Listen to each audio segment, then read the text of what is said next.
I'm finally home, guys. I'm finally home.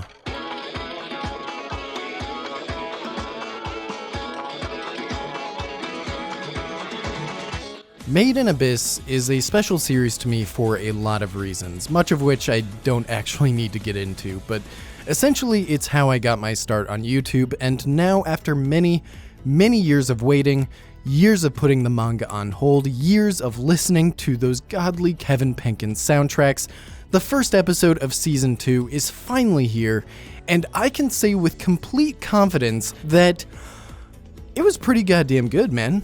Now obviously, after such a long time away and being such a big fan of Season 1 and the movie, my expectations were pretty high as far as what kind of return to the series that I wanted to see, and I guess the kind of grandiosity I expected from Made in Abyss when you take into account that the first episode of Season 1 is one of the greatest anime introductions ever made, in my opinion. So I can say with all of that in mind that it didn't quite reach those expectations for me, but I also realize that all of this is kind of by design. If you read the manga, the chapters immediately following the Bondrewd arc are very chill, very relaxed and unassuming, compared to the gigantic battle that you just witnessed beforehand. So when you think about it like that, I think the anime staff had a pretty difficult time thinking about how to reintroduce and be brought back into this world in this second season without being chained down by a relatively slow and simple start. And what they decided to go with is probably the smartest thing they could have possibly done. Hello, I am Phenom Sage, and welcome to my very first Made in Abyss Season 2 review, my first Made in Abyss review in actual years, and today we will be talking about Episode 1, The Compass Pointed to the Darkness. Now, I do have to let anybody here not aware know that I actually have read some of the manga for what this season will be adapting. But one, I want to make it clear that I will not be mentioning anything that isn't brought up or covered in the anime. And second, and more importantly, I haven't actually read all of it. In fact, I've only read what I assume will be the first 4-5 episodes of this season. And then at that point, I am completely blind on what this 6th layer arc will bring, and I can say that with confidence because this first episode rearranges material later in this arc that I had absolutely no knowledge or experience with, and it was super goddamn cool.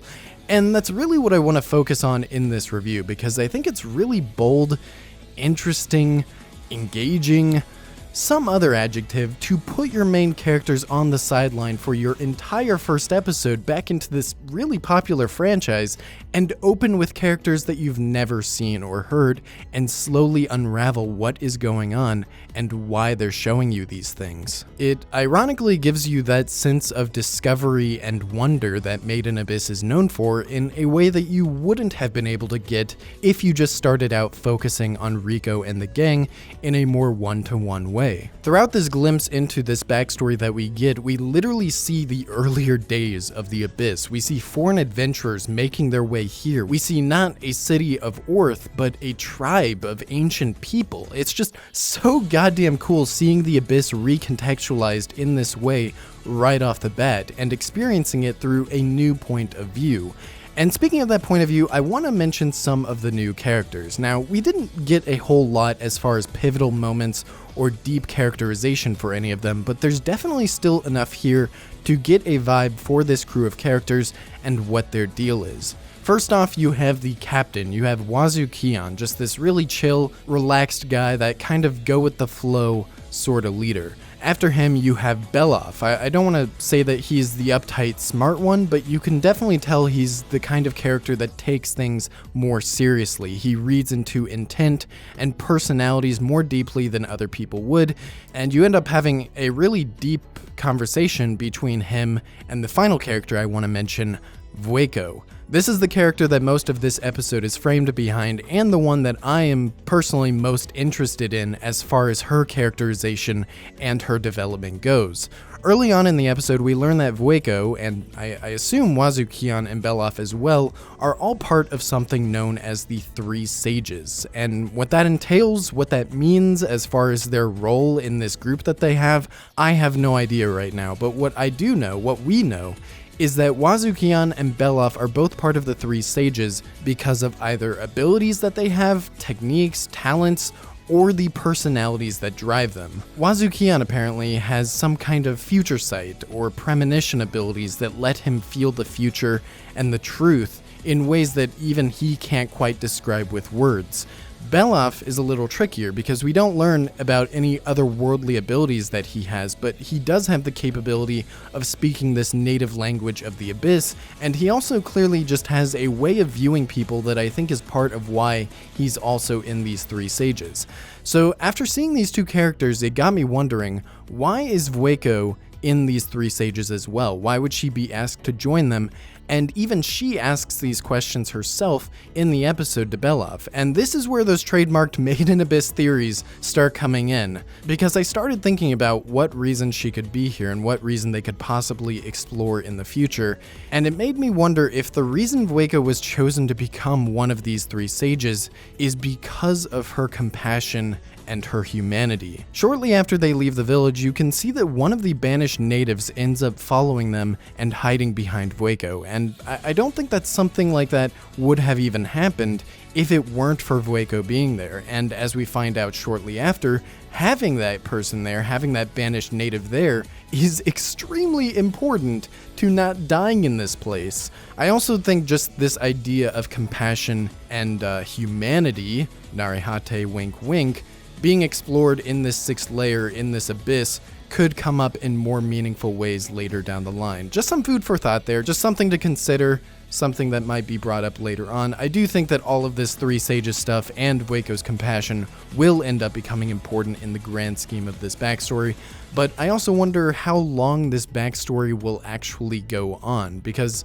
we did seem to get a very large chunk of it in this episode, but I wonder, will we get pieces of it every single episode from here on out? Will we get the rest of it later on in the season?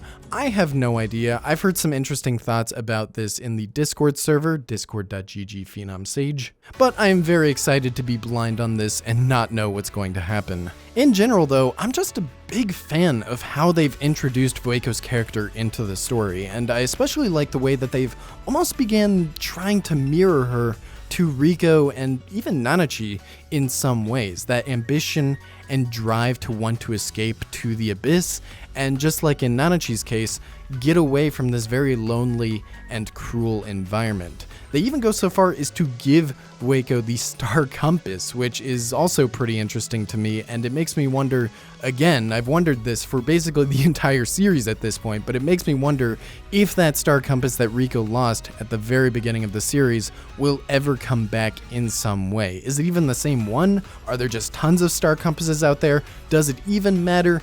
I have no idea. I just want it to come back so I can stop thinking about it. Eventually, we have a great transition from past to present, Vueko to Riko, and we descend in the elevator from Edo Front down to the 6th layer. Now, I don't have a lot of complaints with this episode, but all of the complaints that I do have primarily revolve around this elevator section, and I'm sure anybody who's seen the episode can guess what one of them is, but aside from what you're thinking of, I also just have to say that I don't think the two sections of this episode really flowed into each other as well as they could have. Obviously, there's a great transition, but this actual elevator section of the episode is actually pretty dull and uninteresting when you compare it to what it's coming after. And then, by the end of the episode, we actually finally get to the 6th layer, and it starts getting interesting again. I just don't think those two parts of the episode mesh together very well, and in a theoretical situation where I'm the one trying to craft this episode, I think what I would have done is just cut down the elevator section significantly and use that added time to flesh out the very beginning of the episode with Vueko's origins and backstory, because as it is, we didn't really get a whole lot with where she came from or even her training to become a Delver, and I think that would have balanced out that whole backstory sequence a lot before we get into the actual Abyss and tribal story stuff. That's all the stuff that's really interesting and cool and fun to explore, not so much the elevator and the Akihito shenanigans. In this scenario I'm picturing in my head, you could change the transition from entering the elevator and have it so it actually transitions as they're diving from the altar into the 6th layer. Just make it completely free of dialogue, Not a word of dialogue spoken, wondrous Kevin Penkin soundtrack blaring as you cut from Vueko to Rico staring at this golden city that they've waited to reach for so long. It would just be so wonderful and magical, but unfortunately this team is pretty faithful to the source material, almost to a fault in my opinion. And I'm not going to dwell on this for too long, but seriously Akihito, what the hell, man? I know you're a weirdo, I know you like putting the weird, fetishistic stuff scattered throughout the story, and sometimes it works. I'm not even gonna decry everything that he puts in this story, because sometimes you get some genuinely intimate or naturally awkward scenes that kind of add to the more mature vibe of this series that frankly not a lot of authors would even attempt doing. I respect that aspect of it. But then on the flip side, you just have these moments and just scenes like this where it's just genuinely, unbelievably cringe, and I would feel secondhand embarrassment, I think, if I was watching this next to somebody else. Also, just even setting all of that aside, the sound design itself just sucked. I mean, come on, guys, even I can download an MP3 fart sound effect from YouTube.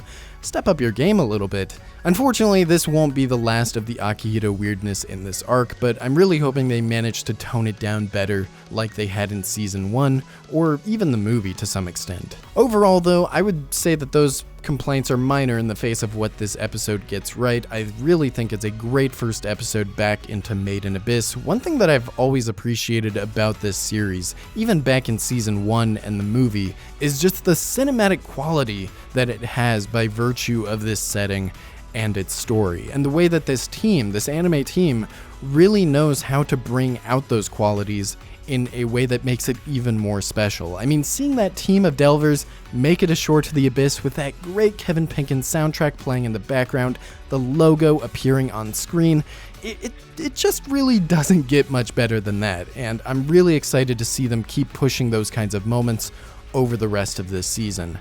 Let me know what you thought about this premiere in the comments below, and join the Discord server in the description because there's tons of Made in Abyss fans there. I'm in there. We're all going to be talking about this series every single week, and it should be a great time. I love you, I hope you're having a great day, and I will see you in the next video.